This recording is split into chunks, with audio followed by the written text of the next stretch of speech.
नमो अरिहन्ताणं नमो सिद्धाणं नमो आयर्याणां नमो उवज्जायाणं नमो लोये सव्वसाहूणम् एषो पञ्चनमुक्कारो सव्वपावपनाशनो मंगलाणं च सव्वेशिं परमं होरि मंगलम् मंगलं भगवान् वीरो मंगलं गौतम प्रभु मंगलं स्थूलिभद्राद्याजन्यो धर्मोस्तु मंगलम् ओंकारं बिन्दुसंयुक्तं नित्यं ध्यायन्ति योगिना कामदं मोक्षदं चैव ओंकाराय नमो नमः। अज्ञानतिमिरान्धानां ज्ञानाञ्जनशलाकया नेत्रमुन्मीलितं येन तस्मै श्रीगुरवे नमः। ओम शांति शांति शांति। तीनों लोक के सभी जीवों का कल्याण मंगल और शीघ्र ही मोक्ष हो। ऐसी मंगल भावना पूर्वक नमो अरिहंताणं नमो आयर्याणां नमो उवजायाणां नमो लोये सव्वसाहूणां एषो पञ्चनमुक्कारो सव्वपावपनाशनो मंगलाणं च सव्वेशिं परमं होयि मंगलम् नमो अरिहन्ताणां नमो सिद्धाणां नमो आयर्याणां नमो उवज्जायाणां नमो लोये सव्वसाहूणां एषो पञ्चनमुक्कारो सव्वपावपनाशनो मंगलाणं च सव्वेशिं परमं होयि मंगलम् नमो अरिहन्ताणां नमो सिद्धाणां नमो आयर्याणां नमो उवजायाणां नमो लोये सव्वसाहूणां एषो पञ्चनमुक्कारो सव्वपावपनाशनो मंगलाणं च सव्वेशिं परमं होयि मंगलम्। कल के सत्संग में हमने किसका दृष्टांत सुना था, बताएंगे? राजा का नाम क्या था? राजा का कौन सा? 9 भव की बात थी, पूरे 9 भवों की बात थी लंबी। परसों राजा का नाम गुणसेन, और वो पुरोहित पुत्र ब्राह्मण जो तापस बना उसका नाम क्या था? अग्नि शर्मा। आपको बार बार सुनना पड़ेगा तब सब ये याद रहेगा। हाँ, लेकिन 2 बार मासक श्रवण का पारना चूक गए, फिर भी समता रखी थी, शांत रहे थे, गुस्सा नहीं किया, नेगेटिव थिंकिंग भी नहीं किया। लेकिन कुदरत की करिश्मा अथवा भवितव्यतावश तीसरी बार जब लगातार पारना चूक गया तो अभी तक जो समता रखी थी, वो समता की जो मर्यादा पाली वो टूट गई और नेगेटिव थिंकिंग का तूफान चला और भवो भव वो राजा के जीव को मारने का उन्होंने दुष्ट संकल्प कर लिया और मरने दम तक भी उसका पश्चाताप नहीं किया। तो देखो कितनी बार साथ एक के बाद एक सत्य नरक में उनको जाना पड़ा। अनंत भाव दूसरे भी कितने पशु पंछी पेड़ पौधे सब किए, बार अनंत जन्मों के बाद उनका मुक्ति होगा। जबकि समता रखी राजा के जीव ने, प्रत्येक भव में मृत्यु का उपसर्ग हुआ, फिर भी कभी जलाया गया शरीर को, कभी समुद्र में उसको धक्का दिया गया, कभी जहर पिला दिया गया, कभी कारागृह में डाल करके उनको मारा गया, फिर भी उन्होंने समता ही रखी। हाँ, तो इसमें से हमें ये प्रेरणा लेनी है बार बार ये सोच करके कि हमें किसी भी जीव का कोई बुरा सोचना भी नहीं है। अगर कोई हमारे प्रति नेगेटिव व्यवहार करता है, कुछ बोलता है, अपमान करता है, वो हमको समझना चाहिए कि किसी जन्म में हमने उसके प्रति दुर्व्यवहार किया होगा, उसका ये फल है। तो ये तो निमित्त मात्र है, बाकी तो मेरा ही कसूर है भले इस जन्म। और दूसरी बात ये भी समझो कि जैसे कहावत है कि ताली एक हाथ से नहीं बजती है। कभी भूल की शुरुआत मानो कि सामने वाली से हुई हो, लेकिन फिर हम भी तो कैसा सोचते हैं, टिट फॉर टैट, जैसे के साथ वैसा करेंगे तो गांव के बीच में रह सकेंगे, ऐसा हमारी सोच होती है अधिकांश। तो इसीलिए भले शुरुआत सामने वाले व्यक्ति से ही हो, लेकिन फिर भी हम भी कुछ कम नहीं है, हम भी तो इसीलिए हम तो गुनहगार हैं ही। भले शुरुआत उससे हुई है तो उसका कारण क्या है, अगले जन्म में किसी जन्म में हमने उसके प्रति दुर्व्यवहार किया होगा, उसी का ये कारण है। तो कोई भी जीव के प्रति बुरा सोचना, ये दृढ़ संकल्प दिमाग में बैठाना पड़ेगा। और इतने दिनों से पहले ही मानो भूतकाल में अज्ञानता के कारण हो गया है, अपनी से गलतियाँ हो गई है कि किसी भी व्यक्ति के प्रति, तो उसके लिए भी हमें क्षमा याचना कर लेनी है, चाहे सामने वाला छोटा हो या बड़ा। हाँ, और मानो वो जी अभी जिंदा नहीं है, अभी किसी दूसरे लोक में चला गया है समझो, तो फिर भी उनको याद करते हुए यहाँ से परमात्मा की साक्षी से क्षमा याचना कर लेनी है कि अज्ञानता के कारण हमने आपके प्रति कटु वचन बोले थे या किसी भी प्रकार का दुर्व्यवहार किया था, उसकी हम बार बार क्षमा याचना करते हैं। कृपा करके हमको क्षमा करो, और हम आपके भीतर में विराजमान भगवान शुद्धात्मा, उनको हम भाव से नमस्कार करते हैं। ऐसा करने से, क्षमा याचना बार बार करने से धुल जाता है हमारा जो अपराध। जैसे कपड़ा कोई मैला हुआ है तो, और ज़्यादा मैला हुआ है तो एक बार से नहीं निकलता, पूरा मैल था और दाग लग गया है, तो उसको बार बार रोज थोड़ा किसी को धीरे धीरे वो दाग जो है वो धीरे धीरे कम होता जाता है। इसी प्रकार से कोई ज़्यादा बड़ा अपराध हो गया और किसी को अपने प्रति एकदम गहर की गांठ बंध गई है, तो उसको साफ करने के लिए एक बार समय याचना से पूरा नहीं होगा, बार बार उसको, प्रत्यक्ष में है तो प्रत्यक्ष के, नहीं हो तो परोक्ष है तो भी, और दूर अभी जिंदा है लेकिन दूर रहे, हम अमेरिका में या कहीं भी रहा है, तो फ़ोन से भी क्षमा याचना कर सकते हैं, एक बार 2 बार। और एक बार क्षमा याचना किया फिर भी वो क्षमा देता नहीं है, अपन मांगते हैं क्षमा, लेकिन वो नहीं देता है, तो भी हमें उसके प्रति नेगेटिव नहीं सोचना है कि मैंने तो माफ़ी मांगी, उसने दिया नहीं तो मैं क्या करूं, ऐसा नहीं सोचना है।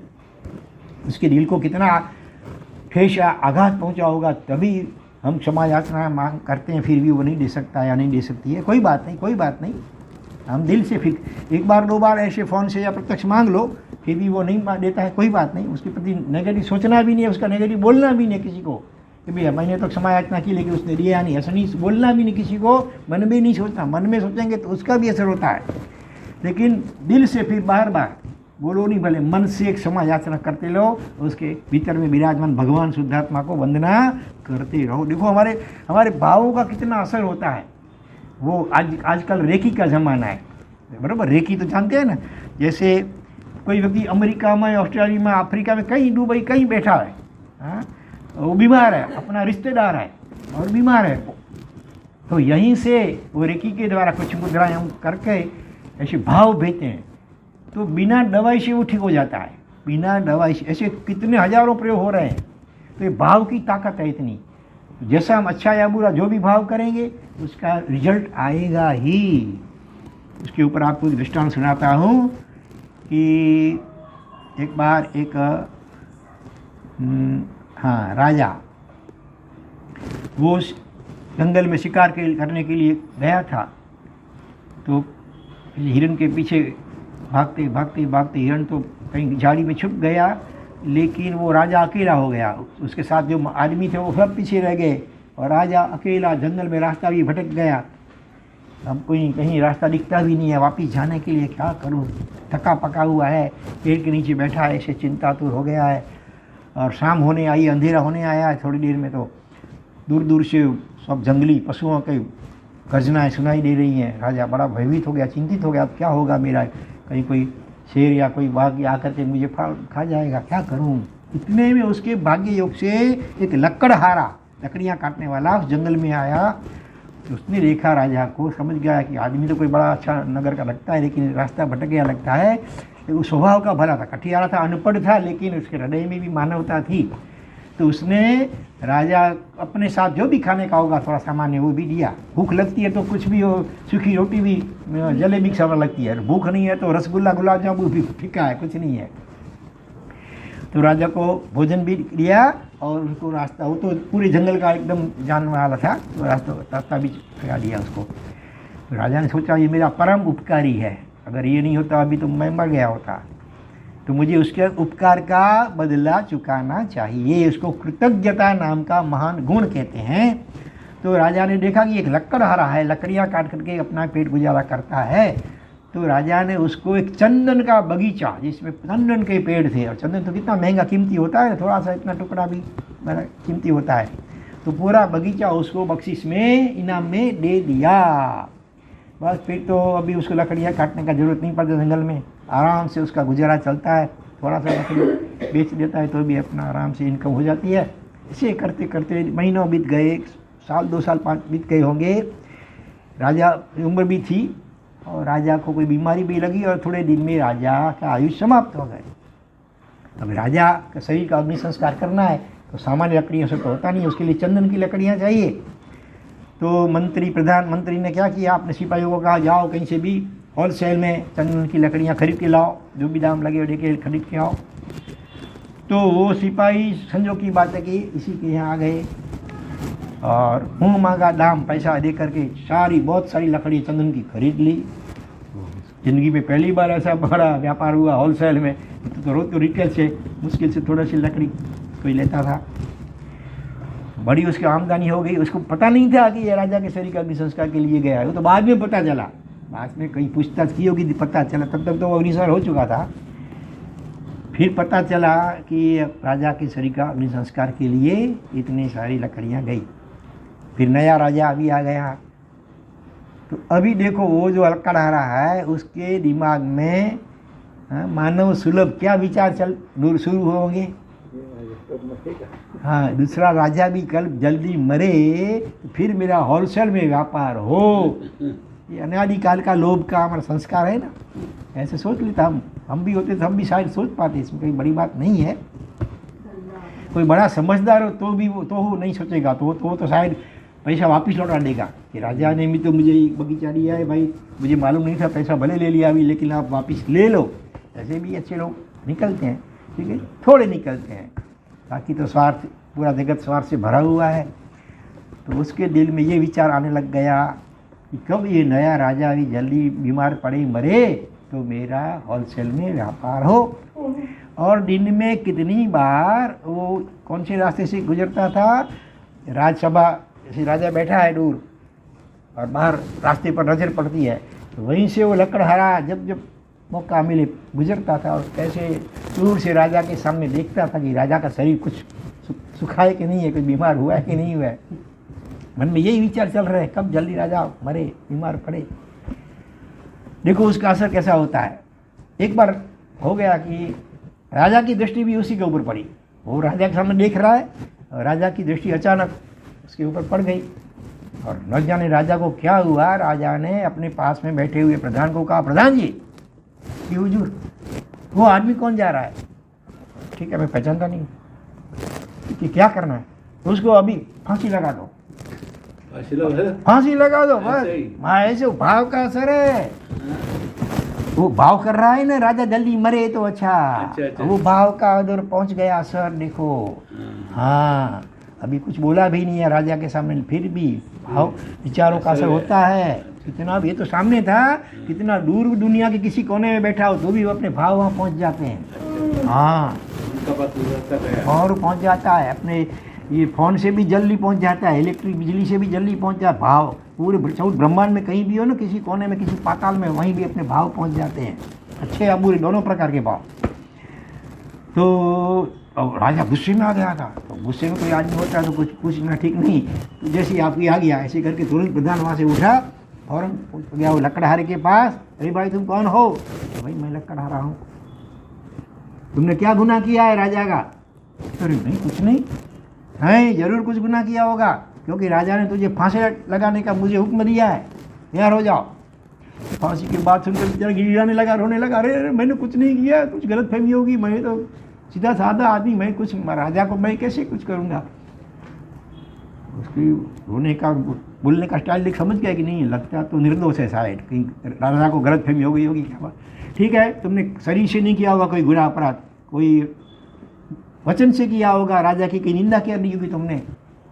नहीं, कुछ नहीं किया ऐसा, कुछ नहीं, मैं सच बोलता हूँ। अच्छा, तो मन से कुछ गलत सोचा होगा राजा के विषय में।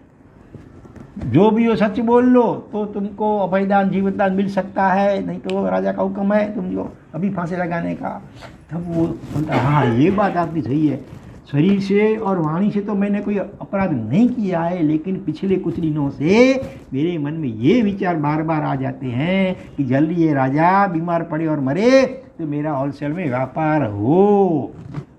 मंत्री समझ गया, उसने कहा देख अभी तुझे जिंदा रहना है ना, अभी से भूल से स्वप्न में रात को भी ये विचार नहीं आना चाहिए तुमको, लेकिन उसके ऑपोजिट ऐसा सोचो कि ये नगर का राजा दीर्घायुषी हो, चिरंजीवी हो, इसका चारों ओर जय जयकार हो, इसके शत्रुओं का क्षय हो, इसके राज्य का बड़ा विस्तार हो। ऐसा पॉजिटिव थिंकिंग करने का अभी शुरू कर दो और भूल से वो विचार मत करना, नहीं तो तुम मरोगे और मैं भी साथ में मारा जाऊंगा, क्योंकि राजा का हुक्म अगर मैं उसका उल्लंघन करूंगा तब। ठीक है जैसे आप बोलते वैसा ही मरूंगा, लेकिन मुझे माफ़ी दीजिए। ठीक है चलो, और उसने अपनी सोच बदल ली। बस अभी जैसे वो प्रधान ने सिखाया था वैसी पॉजिटिव सोच कर रहा है। 4-6 महीने बीत गए इस बात को। राजा तो होता है भूल गया था, हुक्म कर दिया फिर तो भूल गया था। फिर 4-6 महीने के बाद वो लकड़हारा वहीं से गुजर रहा है। फिर राजा के सामने देखता है, लेकिन भाव अभी पॉजिटिव है।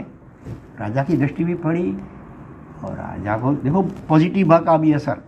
राजा ने प्रधान का, प्रधान जी वो आदमी कौन जा रहा है देखो तो। प्रधान ने दूर से देख लिया, पहचान लिया, हाँ वो ये। हाँ अभी तो राजा खुश थे ना, तो कुछ भी पूछ सकते हैं। हुजूर हाँ क्या बात है। वो आदमी बड़ा अच्छा लगता है, उसको 1000 सुवर्ण मुद्रा इनाम बख्शिश दे दो।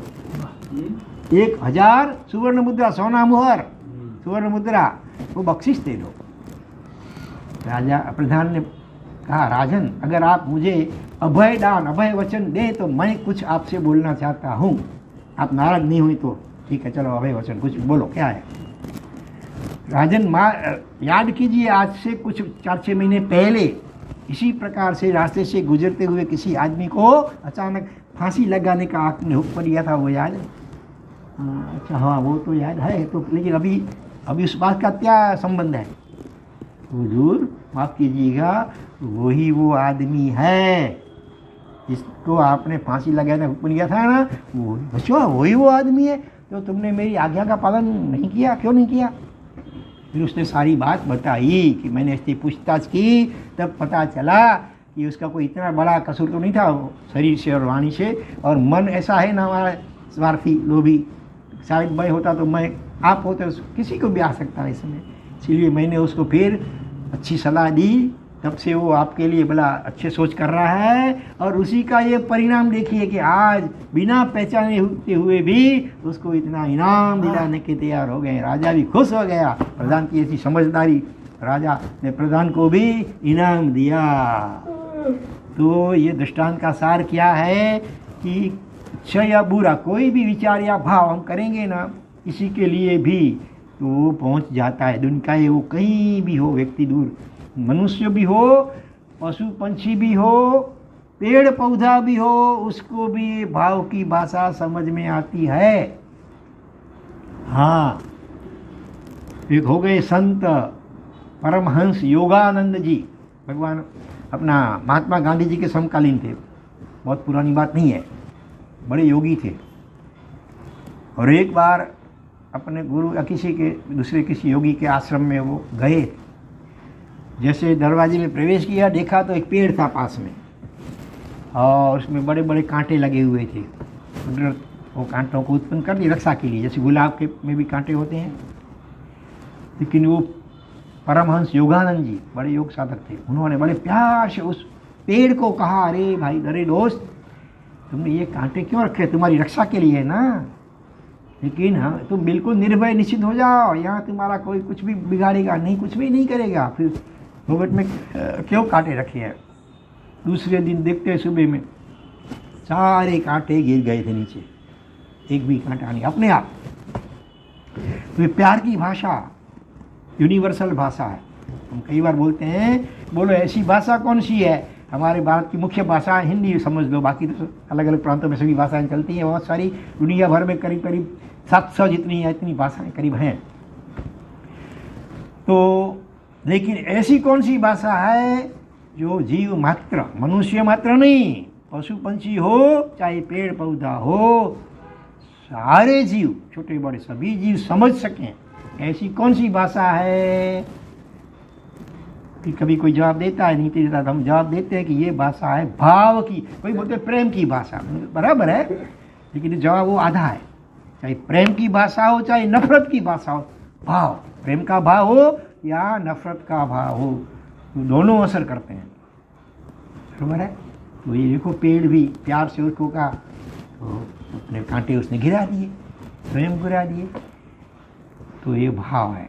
तो इसीलिए कोई भी व्यक्ति हमारे प्रति नेगेटिव भाव करता है, हमें उसके प्रति पॉजिटिव भाव ही फेंकने हैं, तो धीरे धीरे परिवर्तन होगा। पॉजिटिव भाव करना, समझ गए? हाँ। तो धीरे धीरे धीरे धीरे महीना 2 महीना 3 में लगेगा, लेकिन उसको भी होगा सामने वाले व्यक्ति को अपनी गलती का एहसास। तो मैं तो अरे बुरा सोच, नेगेटिव सोच रही हूँ, लेकिन वो अपने आप उसको भी महसूस होगा। चलो इसके ऊपर आपको एक दूसरा दृष्टांत सुनाते हैं। सत्य घटना है, बिल्कुल थोड़े साल पहले की सत्य घटना है, ज़्यादा से ज़्यादा 40-50 साल होंगे इस घटना को, लेकिन सही सत्य घटना है। तो एक बार हमारा गुजरात में जो शंखेश्वर तीर्थ है पार्श्वनाथ भगवान का, वहाँ उपन्यास भद्रंकर विजय जी महाराज, जिसके जीवन चरित्र की बातें हमने कुछ दिन पहले, आप नहीं थे, हमने यहाँ बताई थी। हाँ, तो उनकी पावर, एक बड़े संत हो गए हमारे नज़दीक में कुछ साल पहले, उनके सानिध्य में नवकार महामंत्र के जो आराधक साधक ऐसे लोगों के 3 दिन का सम्मेलन, मीटिंग बुलाया गया था। बहुत सारे सैकड़ों लोग आए थे, अच्छे अच्छे विद्वान। तीसरे दिन रात को प्रश्नोत्तरी का सेशन था। तो भद्रंकर विजय जी पन्यासी महाराज ने अपने एक जो भक्त श्रावक थे किरण भाई, बड़े विद्वान थे, वो साधक थे, वो भी बड़े, उनको जिम्मेदारी सौंपी थी, आप प्रश्नों का जवाब देना, लोगों के प्रश्नों का जवाब, नवकार के संबंधी प्रश्न। 2 घंटा प्रश्नोत्तरी चली, फिर सब बिखर गए, चले गए, लेकिन एक आदमी लास्ट में बैठा रहा। तो सभा के जो संचालक थे उन्होंने उनको प्रेम से पूछा कि भाई क्या आपको अभी कोई प्रश्न पूछने का बाकी रह गया है? इतना पूछते ही वो आदमी एकदम आग बबूला हो गया, गुस्से में आ गए। हाँ नहीं, मुझे कुछ पूछना नहीं है, मुझे तो केवल इतना ही कहना है कि मेहरबानी करके आप लोग हाँ ऐसा धत्तिंग बंद कीजिए। क्या बोला? धत्तिंग। ये 3 दिन जो प्रवचन चले थे वो सब धत्तिंग लग बोलता है। और नवकार के महिमा ऐसा है वैसा है, नवकार का प्रभाव, ऐसी जो आपने लेक्चर ठोके, ऐसी रफ भाषा का प्रयोग करता है, भाषण दिए बड़े बड़े, वो हम्बग है। नवकार में कोई ऐसा प्रभाव इस काल में अभी तो नहीं है, चौथे काल में सत्ययुग में होगा तो होगा, क्या मालूम महावीर क्षेत्र में हो तो हो, लेकिन यहाँ कलयुग में और इस भरत क्षेत्र में अभी तो कुछ प्रभाव नहीं है। तो ये सुनते ही वो तो भौचक के रह गए। उन्होंने अभी वो किरण भाई जो प्रश्नों का जवाब है वही पास में ही थे, अभी उनको इशारा करके जल्दी बुला लिया, कान में कहा देखो कोई सीरियस केस लगता है, आप इसको हैंडल करो। किरण भाई भी आए, बड़े प्यार से उनको पूछा, बोलो भाई क्या बात है? फिर वही बात उन्होंने दोहराई कि मेहरबानी करके ये लोग, आपने लोगों का 3 दिन का समय और इतने सारे पैसे का बर्बादी खर्च किया ना, 3 सबका भोजन व्यवस्था करना, लोगों का आना जाना, टिकट किराया लगता है, तो मुझे इतना ही केवल कहना कि मेहरबानी करके ये नाटक, ये धंधा बंद करो, ढोंग। क्यों भाई, क्या बात? अरे नवकार मंत्र में कोई अभी इस काल में कोई प्रभाव नहीं है। तुम भाई किस प्रमाण से कहते हो, तुम किस अनुभव से कहते हो कि कोई प्रभाव नहीं है? आपने नवकार मंत्र कितने गिने अभी तक, जरा बताओ तो सही, रोज कितने गिनते हैं? उन्होंने अपना हाथ दिखाया। अरे भाई मैं कोई हस्तरेखा शास्त्री नहीं हूँ कि ऐसे हाथ देख के पता चल जाए मुझे कितने नवकार आपने गिने। नहीं, देखो ये आप जैसे गिनते हैं ऐसे गिनते हैं। तो कई उंगली से भी ऐसे ही गिन सकते हैं इसके ऊपर भी।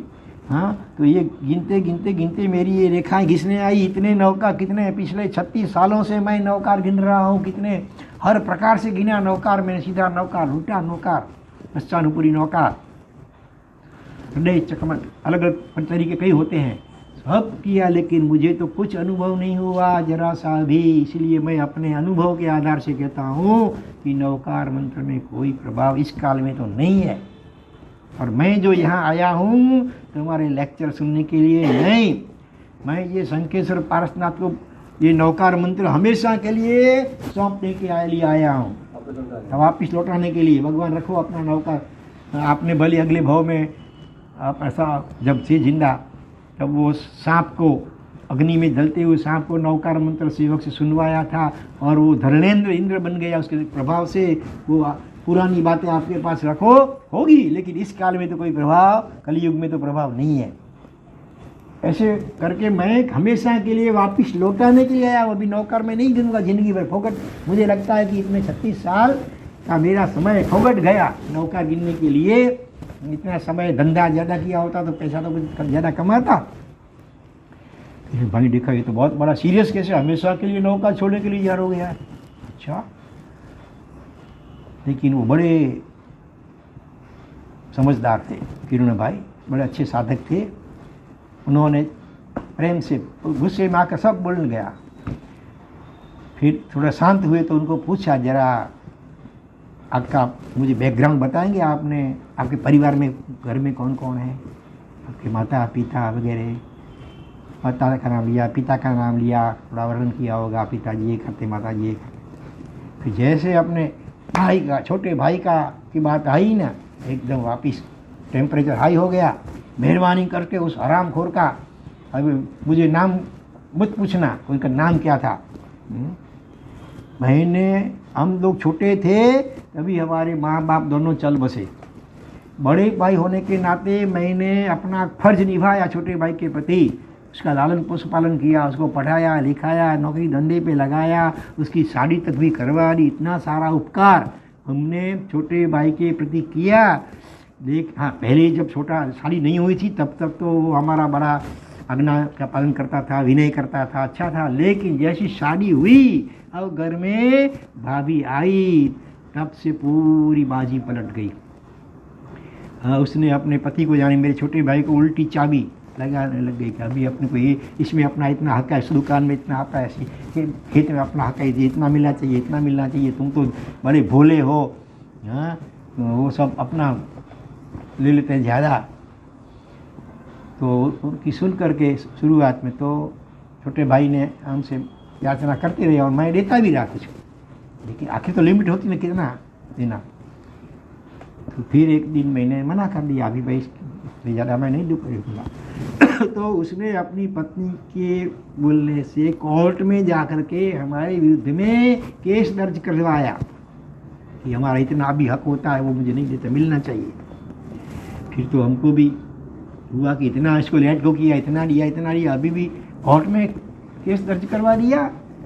फिर तो मैंने भी सोच लिया, अभी मेरा जो भी हो जाए मैं इसको छोड़ूंगा नहीं। तो मैंने भी इसके सामने कोर्ट में और केस ठोक दिया है। ऐसे हमारे बीच में कितने सालों से केस चल रहे हैं और मैंने तो निश्चय कर लिया है, चाहे वकीलों को या जज को पैसा कितना लाखों करोड़ों खिलाना पड़े, चलो दूंगा, लेकिन इस मेरे भाई को तो एक पैसा भी नहीं दूंगा। उसको भी पता चलना चाहिए कितने बीसी से 100 होता है, शिकावत है। ऐसा सब गुस्से में आकर के बोल गए। फिर जैसे वराड़ निकल गई, भाप निकल गई भीतर की, तो साथ हुए थोड़े। तब फिर किरण भाई ने कहा, देखो तुमने अलग अलग अनेक तरीकों से भले नौकार का जप किया और कुछ परिणाम नहीं मिला है, लेकिन अभी एक तरीका बाकी रह गया है। अरे हो नहीं सकता कोई तरीका बाकी। मैं कितने आचार्यों से, बड़े बड़े से मिला हूँ और जो हस्तलिखित शास्त्रों में लिखे प्रकार प्रयोग बताए वो भी सारे मैं कर चुका हूँ। अरे सर्दी के दिनों में मैं कड़ी सर्दी में रात को ठंडे पानी में खड़े रह करके जप किया है, और गर्मी के दिनों में दोपहर को धूप में खड़ा रह करके मैंने जप किया, ऐसे किया। अभी इससे बढ़ करके क्या, कौन सी कोई कठिन तो ये प्रयोग बाकी रह गया होगा जो मैंने नहीं कहा किया हो। नहीं, भले ये तुमने भले ये सब किया है, लेकिन एक प्रयोग बाकी रह गया है। बताओ कौन सा प्रयोग? ऐसे नहीं बताऊंगा। आप मुझे वचन दे, प्रॉमिस दे कि जो मैं कहूँगा उसके अनुसार आप करेंगे। मैं ज़्यादा नहीं कहूँगा, केवल एक माला 108 नौका, वो भी 6 महीने के लिए। लेकिन नहीं, वो बाद में बताते हैं, तो इतना ही बोलते हैं।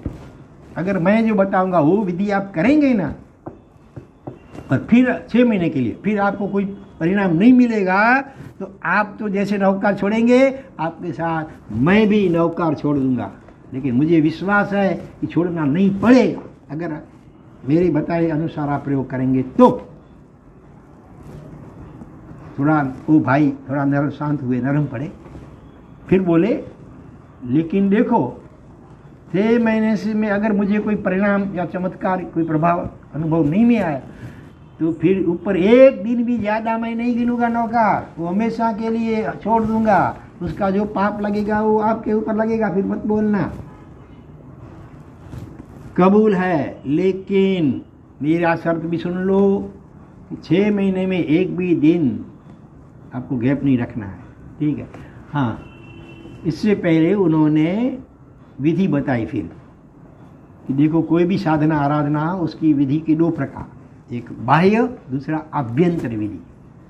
बाह्य में जैसे माला आप गिनते हैं, गौमुखी, कोई दुख किसी की दृष्टि नहीं पड़े, ऐसे हम पूर्व दिशा या उत्तर दिशा में हम अपना मुंह रख करके जप करें तो ज़्यादा, कोई भी धर्म क्रिया तो अच्छा होता है। जैसे अपना माला है, अपने कपड़े को नहीं छूना चाहिए, अपने नाभि से ऊपर रहना चाहिए, ये सब बाह्य विधियाँ हैं, वो भी जरूरी है। लेकिन उससे भी ज़्यादा जरूरी क्या है? आभ्यंतर विधि, भीतर की, अपने मन अंतःकरण की। उसमें क्या होना चाहिए? किसी एक भी जीव के प्रति हमारा वैर भाव नहीं होना चाहिए, सभी जीवों के प्रति मैत्री भावना होनी चाहिए, सभी का भला ही हमें सोचना है। चाहे हमारे प्रति कोई कैसा भी प्रतिकूल व्यवहार करे, उसके प्रति भी हमको पॉजिटिव व्यवहार ही करना है। और ये आभ्यंतर विधि है। जैसे मंदिर बांधना होता है ना, मंदिर, तो उसकी नींव पे खुदाई करते हैं, उसमें अगर किसी भी पंचेंद्रिय जीव का हड्डी मिल जाए, मनुष्य या पशु का, तो फिर उस मंदिर में कभी, अथवा मकान बना रहे, उसमें भी उसके नींव में किसी की हड्डी रह गई है ना, तो आपको शांति नहीं मिलेगी मकान में रहने वाले को। तो जैसे ये भूमि शुद्धि है जरूरी, ऐसे हमारे हृदय की भूमि भी कुछ हद तक शुद्ध होनी चाहिए, तो ही कोई भी मंत्र अपना फल, चाहे गायत्री मंत्र हो, चाहे नवकार मंत्र हो, कोई भी मंत्र हो।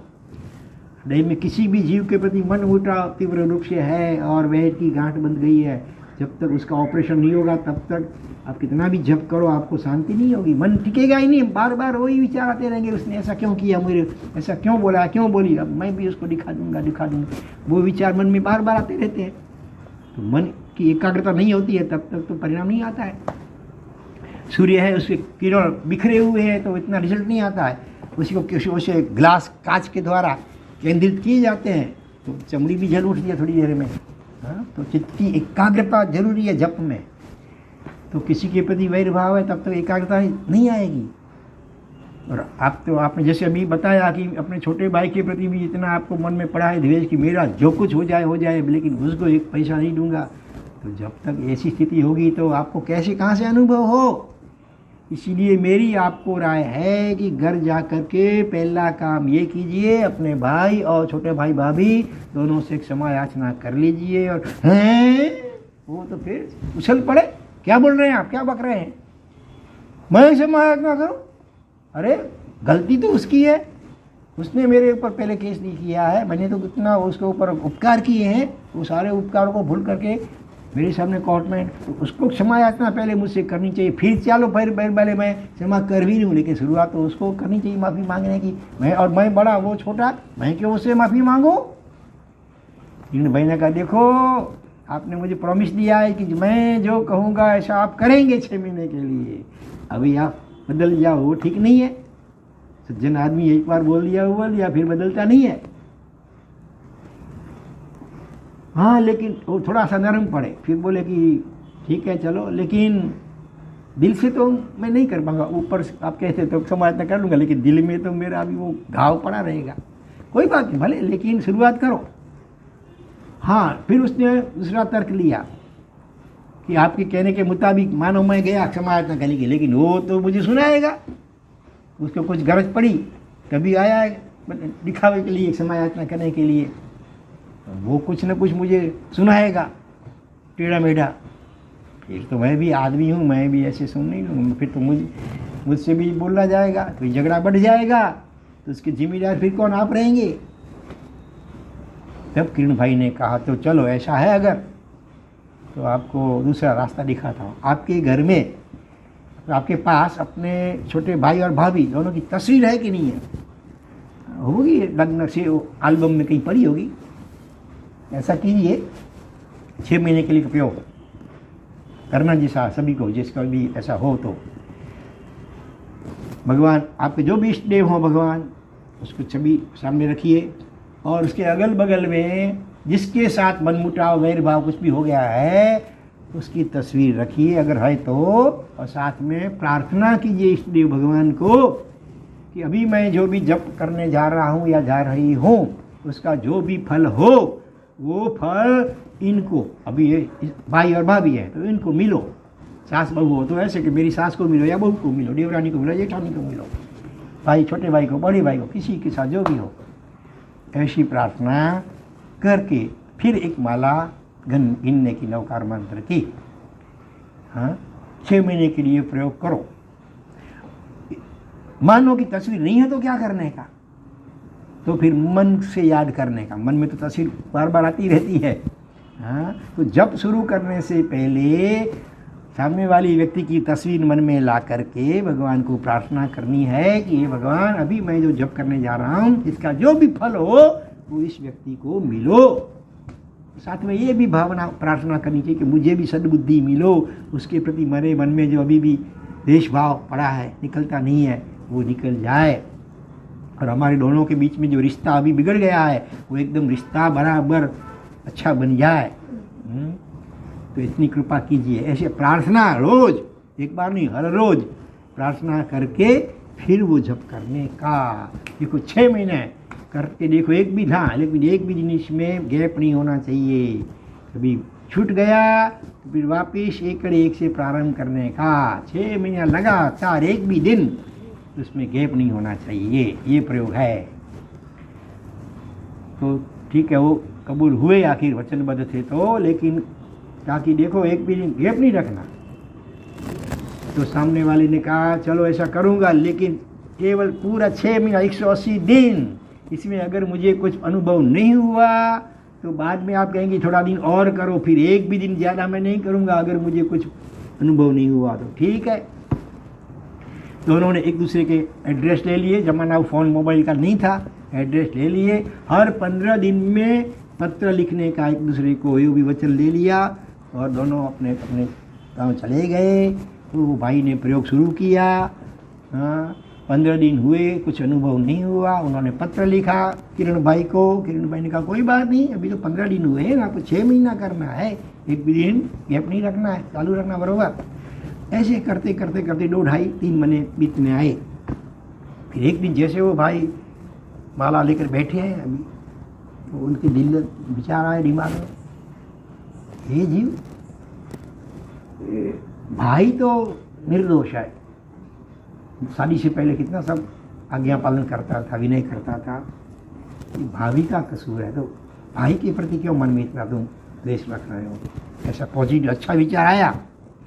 उधर वो प्रार्थना करते हैं ना, उसका देखो ये शुरुआत, परिणाम आने की शुरुआत हुई। उन्होंने पत्र में लिखा किरण भाई को कि मुझे ऐसा विचार आ रहा है। उन्होंने बहुत शाबाशी दी, प्रोत्साहित किया, बड़ी अच्छी बात है, तो आप चालू रखना, एक भी दिन गैप मत करना, बराबर चालू रखना ये प्रयोग। फिर 20-25 दिन 15 दिन बीते होंगे। फिर उनके दिल में विचार आया कि हे जीव, जैसे भाई निर्दोष है वैसे भाभी भी निर्दोष है, तो दोष किसका है? अपना। किसी न किसी जन्म में हमने भाभी के जीव को अपने स्वार्थवश उनको तकलीफ पहुंचाई होगी, उनका स्वार्थ मैंने हड़प लिया होगा, उनके हक का छीन लिया होगा किस तरह, उसी का ही नतीजा है। इसलिए भाभी भी अभी तो निमित्त मात्र है, बाकी अपराधी तो मैं ही हूँ। सभी निर्दोष दिखने लगेंगे तभी हमारा मोक्ष होगा, नहीं तो नहीं होगा, कितना भी कुछ तब जब करेंगे। फिर उन भाई को अपना ये भाव लिखा, वो बहुत खुशी बताई उन्होंने भी, चालू रखना। फिर थोड़े दिन हुए, फिर जैसे बैठे हैं जब के लिए, फिर भाव आया, हे जी अगर तू समझता है कि भाई भाभी दोनों निर्दोष हैं तो फिर क्यों एक कोर्ट में केस चालू रखे हैं, केस को वापस खींच लो। ये विचार आते ही उन्होंने अपनी धर्म पत्नी को बुलाया और कहा कि देखो मुझे ऐसे विचार आ रहे हैं, तुम्हारा क्या अभिप्राय है। वो धर्म पत्नी बोलती है, सच बात बताओ, मेरे दिल में भी पिछले कितने दिनों से यही विचार आ रहे हैं, क्यों ये रगड़ा झगड़ा कोर्ट में केस वगैरह।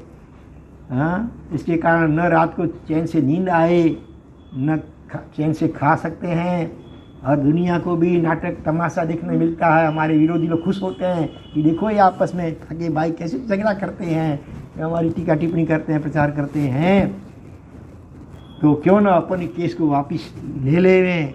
ऐसा विचार मुझे आता था, लेकिन मैं थोड़ी घबराती थी कि आपको ये विचार मेरा पसंद नहीं आएगा, कहीं नाराज गुस्सा करेंगे, इसलिए आपको भी बोलती नहीं थी। लेकिन आपके मुख से ये बात अभी सुनी तो मुझे भी बड़ी खुशी हुई है। तब फिर वो भाई कहते तो चलो ना, फिर अच्छे काम में देर नहीं करनी चाहिए, शुभस्य शीघ्रम। कोई अच्छा विचार आता है ना, उसको तुरंत अमल में लाना चाहिए, नहीं तो मन ऐसा है ना, अपने भाव कभी पलट जाते हैं। कभी कोई व्यक्ति किसी से बात करने गए, उसने कहा अरे ऐसा क्या करेंगे, नहीं करना चाहिए, फिर ऐसा उल्टा बोल, तो हमारे अच्छे भाव वापिस पलट जाते हैं। इसलिए अच्छे कार्यों में देर नहीं करनी चाहिए। तो उन्होंने अपनी पत्नी को कहा चलो फिर अभी ही जाकर के हम क्षमा याचना कर लें, केस वापस लौट लें, कर लें। इतनी बात चल रही थी, इतने में तो उनका एक छोटा बच्चा था, खेल रहा था बाहर, कहीं दौड़ता हुआ आया, पापा मम्मी क्या है बेटा, चाचा और चाची अपने घर आ रहे हैं। अरे हो नहीं सकता बेटा, कितने सालों से हमारा बोलने चालने का व्यवहार नहीं है, कहीं भूल से भी मानो आमने सामने किसी रास्ते में हो गया है ना, तो भी जैसे दो अलग अलग शहरी के कुत्ते होते हैं कैसे अपने आंखें लड़ाते हैं, ऐसी स्थिति थी। एक दूसरे को सामने देखने के लिए देखते तो भी ऐसे गुस्से से, और एक ऐसा चले जाता दूसरा ऐसे चले जाता। हाँ, ऐसी स्थिति है तो अपने घर कहाँ से आएंगे बेटा, तुम्हारी कोई समझ फेर हुई होगी, दूसरे कोई होंगे चाचा चाची, नहीं, अरे मेरी बातचीत हुई है, ठीक है, वही तो कहीं इधर से कहीं आगे जाने वाले नहीं। उन्होंने कहा है मुझे कि घर जाके बात बताओ, हम आपके घर आ रहे हैं। इतनी बातचीत हो रही थी, इतने में जरा ऐसे दरवाजे से बाहर देखा तो सचमुच वो छोटा भाई भाभी उनके आ रहे थे घर की। और सोचो अभी हम बड़े भाई भाभी की जगह होते क्या करते, सोचते चलो ठीक है आने दो, एक बार देखो वो क्या बोलते हैं, फिर आगे हो सकता है कि झगड़ा करने के लिए भी आ रहे हैं, क्या बात है, देखें पहले उनका क्या वो बोलते हैं, फिर हम आगे सोचेंगे। नहीं, सच्चा पश्चाताप हुआ है तो इतना भी प्रतीक्षा नहीं करेंगे, सीधा वो भी उनको रिसीव करने के लिए, वेलकम करने, स्वागत करने के लिए बड़े भाई भाभी भी सामने जाते हैं उनके। देखो ये प्रार्थना पूर्वक नवकार मंत्र का, ये संकल्प पूर्वक नवकार मंत्र का प्रभाव। और जैसे नज़दीक में आए कि बड़े छोटे भाई भाभी अपने बड़े भाई भाभी को चरणों में लेट गए, रोए, चारों आंखों से रो रहे हैं, क्षमा याचना के, बड़े भाई भाभी माफ़ कीजिए, माफ़ कीजिए, हमने बहुत अपराध किया, आपने तो हमारे ऊपर कितना उपकार किया, उनको भूल करके हमने अपराध किया, हम तो कृतज्ञ हैं, उपकार के ऊपर अपकार करने वाले, धिक्कार हो, हमको माफ़ करो। रोने लगे सचमुच एकदम। तो उनको रोना देख करके बड़े भाई भाभी की आंखों में आंसू आ गए, वो भी प्रेम से उनको भेंट पड़े, उठा लिया, अरे भाई क्यों रोते हो, क्यों रोते हो, रो मत, गलती तुम्हारी नहीं है, गलती हमारी है। कहावत है कि छोरू कछोरू था मावतर कमावतर न था, ऐसी गुजराती में कहावत है। छोटे कभी गलती कर भी देते हैं अज्ञानता के, लेकिन बड़े अगर है माँ बाप वगैरह, उनका बड़प्पन इसी में है कि छोटों की गलती को माफ़ करके प्रेम वात्सल्य दे। लेकिन हम भी नहीं रह सके, आपके सामने हमने भी केस किए, वो हमारी गलती हमारी, हम हमारा बड़प्पन भूल गए, इसलिए हम भी आपसे क्षमा याचना करते हैं। हाँ दोनों, देखो ये कैसा दृश्य होगा। त्यारे तमोने जेमणे जोया हसे ते धन्य छे। उस वक्त का जो दृश्य कि अगर कैमरा किसी के पास होता तो कैच कर लेता, रिकॉर्डिंग कर लेता, कैसे पश्चाताप होता है, कैसी क्षमा याचना की जाती है रोते हुए अपने अपनी। हम क्या करते हैं, नहीं गलती तुम्हारी है 100%, मैं तो निर्दोष हूँ, जैसे अपन ऊपर से जन्मे हुए हैं स्वर्ग से आए हैं सीधा, ऐसी बात है। थोड़ी एक बड़ी गलती तो सबकी होती है ना। तो फिर क्या हुआ, शॉर्ट में 2-4 मिनट पूरा करूं। फिर दोनों देवरानी जेठानी मिल करके हाँ अपने उन्होंने भाई ने कहा अभी तुम सीरा बनाओ, लापसी बनाओ, संसार जैसे शादी के समय में बनाते हैं ना ऐसा। हाँ आज हमारे सोने का सूर्य निकला आज तो, कि देवरानी जेठानी जैसे ये अपने बैठे हैं सुलसा रेवतीस। हाँ दोनों ने सगी सगी बहनें हो ऐसे मिल करके बड़े प्रेम से वो बनाया सीरा। हाँ और एक दूसरे को खिलाया अपने हाथ से और फिर खाया। हाँ फिर बड़े भाई ने कहा छोटे भाई को अभी हमारा जैसे कोई काम हो तो बताओ, बिना संकोच से बताना। छोटे भाई ने कहा झिझक तो क्या बताऊँ मैंने इतने, अरे भाई भूल जाओ सब, रात गई बात गई, अभी नया जन्म अपना हुआ है। उसने कहा कि मेरे बेटे बेटी उम्र लायक हुए हैं शादी के, लेकिन अपना ये सब ऐसा व्यवहार था इसलिए कोई संबंध बांधने के लिए तैयार नहीं है। बड़ी भाई ने कहा चिंता मत करो, भगवान की कृपा से पंच परमेश्वर की कृपा सब अच्छा होगा। विधि छोटे भाई भाभी को निमंत्रण दिया, वो भी बड़े भाई भाभी के वहाँ जाकर नहीं है, बड़े भाई भाभी ने छोटे भाई के घर जा कर के वहाँ भी भोजन कर लिया लोगों ने। और बात फैल गई तो सज्जन थे वो खुश हुए, और कुछ लोग ऐसे थे वो मन में उनको हुए अरे अपना अभी नाटक देखने का बंद हो गया, फ्री ऑफ चार्ज, ऐसा हुआ। और फिर कुछ ही दिनों में बात फैल गई, अच्छे अच्छे घरों से रिश्ते आने लग गए, सभी शादी वगैरह हो गई। फिर इन भाई ने किरण भाई को पत्र जो लिखा 24 पुरुष के पन्ना भर करके विस्तार से सारी बातों का वर्णन किया। हाँ वो किरण भाई के मुख से हमने ये बात सुनी है पूरी, वो मैं बता रहा हूँ आपको। हाँ तो वो बोले लिखा पत्र में कि आप तो हमारे लिए भगवान हैं, अगर आपने हमें रास्ता नहीं दिखाया होता तो हमेशा के लिए ऐसे महाप्रभावशाली नौकार महामंत्र उसको छोड़ करके हम 1 नंबर के नास्तिक बन गए होते। धन्य उपकार आपका है कि आपने हमें ये अच्छा रास्ता दिखाया, आपका जितना उपकार गिने इतना कम है। बोलिए तो किरण भाई ने जवाब में लिखा भाई मैं तो निमित्त मात्र हूँ, लेकिन आपने 36 सालों से जो भी नौकार घिने ना बड़े द्रव्य से, वो उसका भी जो भी पुण्य हुआ उसी पुण्य ने हमारा मिलन करवाया और हमको ये निमित्त बनवाया है।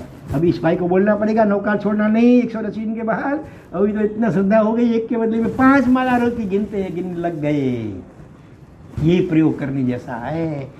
हाँ किसी जीव को अपने प्रति बैर का भाव है, नेगेटिव भाव है, उसको दूर करने का ये उपाय है।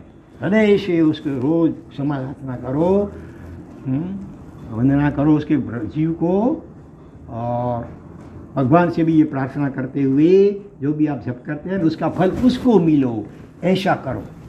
6 महीने के लिए करो ये प्रयोग। 6 महीने की जरूरत नहीं, 3-4 महीने में रिजल्ट आ गया यहाँ तो, ऐसी बात है। ठीक है, अभी आपका समय हो गया है, इसलिए विशेष अग्रे वर्तमान सर्वमंगल मांगल्यम सर्वकल्याण कारणम प्रधानम सर्वधर्माणां जैनम जयति शासनम।